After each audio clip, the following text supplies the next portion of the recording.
Good morning. We have made it to day 4 on the farm here. It is Thursday the 12th. And is it the 12th? Yeah. Today's the 12th. Congratulations, we made it to Thursday. I also just want to say I really appreciate everybody who watched my first video from Monday and gave me all your support. It really helped. So today, as you can see, it's Gouda cheese day. Gouda, however you say it. In America, we say Gouda. So I have my normal, I go out and I'm going to do about 2 hours milking and barn chores and then second breakfast. And then we're going to do about 6 to 8 hours of making cheese and then afternoon chores and then a shower and dinner and then final evening chores. So it's a little bit of a full day. I don't know if you can tell, but I have a little bit of a sore throat, and I called Buttercup, our boss cow, out in the barn, and I let her know, I had a little bit of a sore throat. I didn't know if maybe I might want to come in a little late today or just take a day off. It's a personal day. And she informed me that that wasn't in my contract, and also that if I come out to the barn and get some cow therapy, I'll always feel better. And it's true. No matter what's going on, when I go into the barn, when I come out, I'm usually always feeling better. So let's go out and see the cows. Good morning, girls. Buttercup says good morning. Glad you decided to come out to the barn today. Let's get going. Good morning, Daisy. Are you about ready to go get some alfalfa after you milk? Some alfalfa? Bring me some alfalfa. I need some alfalfa. I'm a beautiful Jersey cow. I make lots of milk. I make lots of milk for my farmer and my farmer's community. Alfalfa. Alfalfa. Alfalfa. Ole. Go cow. Almost time. It's now about 11:20 a.m. and the pasteurizer pasteurized at 145 degrees for 30 minutes. Let's go look at that. So here's my beautiful pasteurizer chart. As you can see, the red line is where we got up to 145 for 30 minutes and then I cooled it. The cheese we are making today, I already mentioned, is Gouda. And we make just a farmstead version of that here on our farm. We're very blessed with some wonderful milk from our great cows, 100% grass-fed A2 milk that is also certified organic. And as new cheesemakers, I think that has really helped us learn how to make cheese. A lot of people may ask, well, how did you learn to make cheese? Did you go to school? Did you have somebody teach you? And I didn't.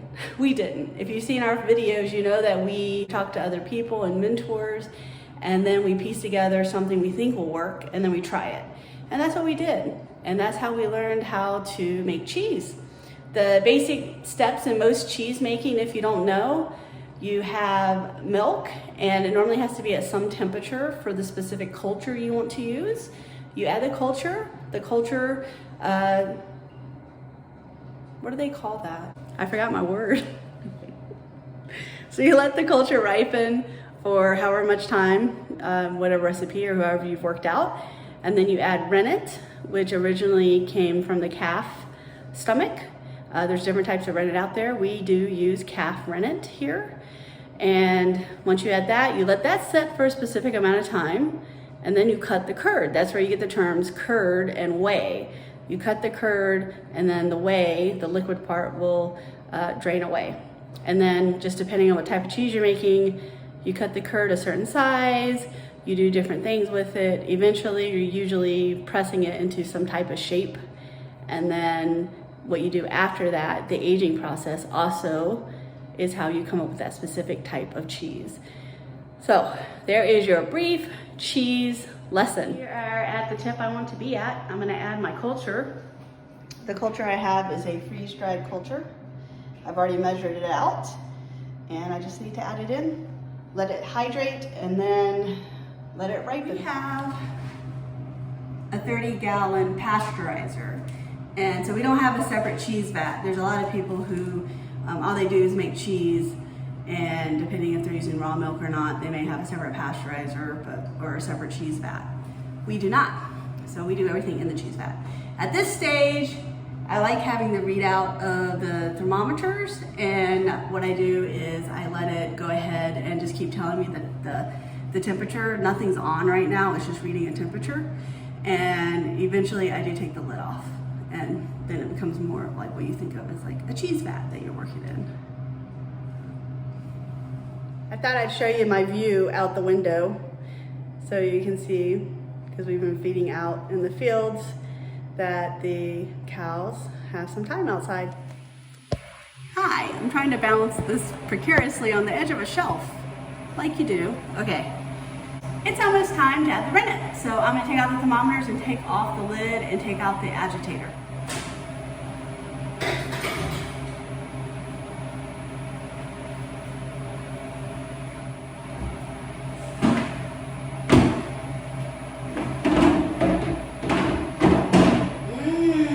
Smells cheesy. There it is. Almost time for the rennet.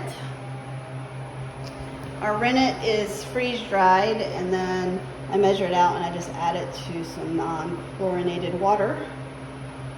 Okay folks, I'm not gonna lie, I'm gonna add this and then try to stir while also not dropping my phone into the cheese vat.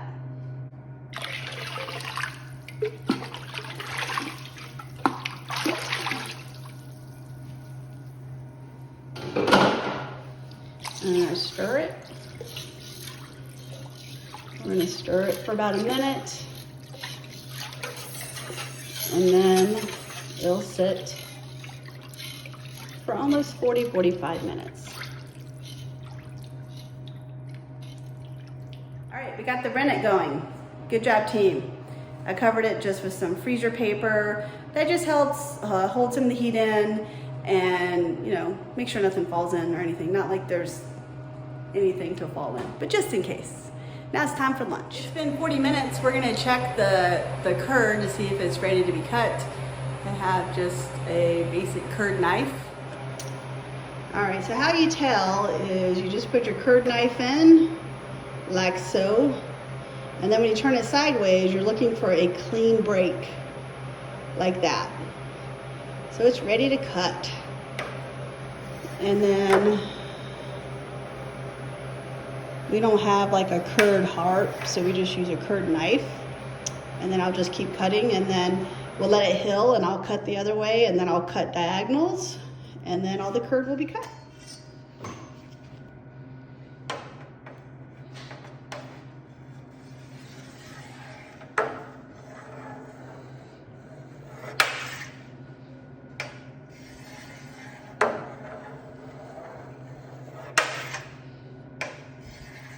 Here is the cut curd.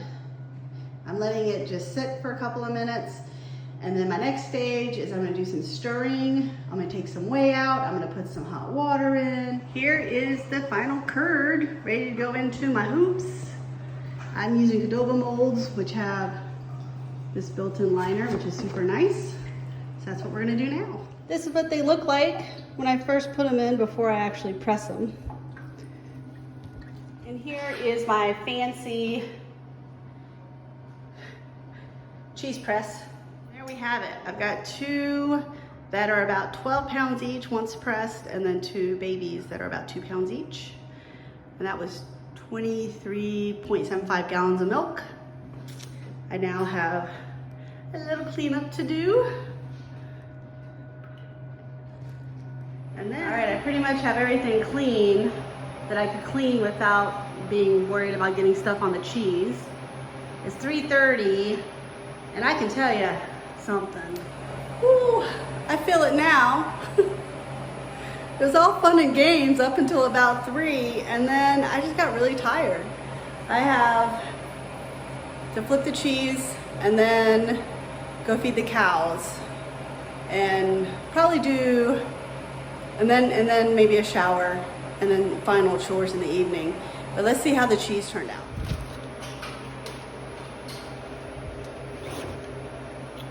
Ooh, it's coming together.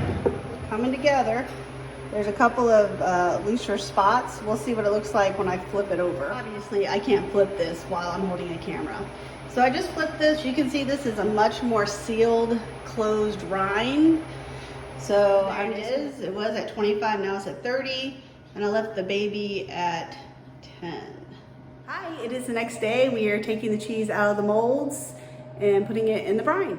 This is our brine. So Gouda is a cheese that you don't salt the curd and then press it. You press it and then you put it in a brine. Our little baby.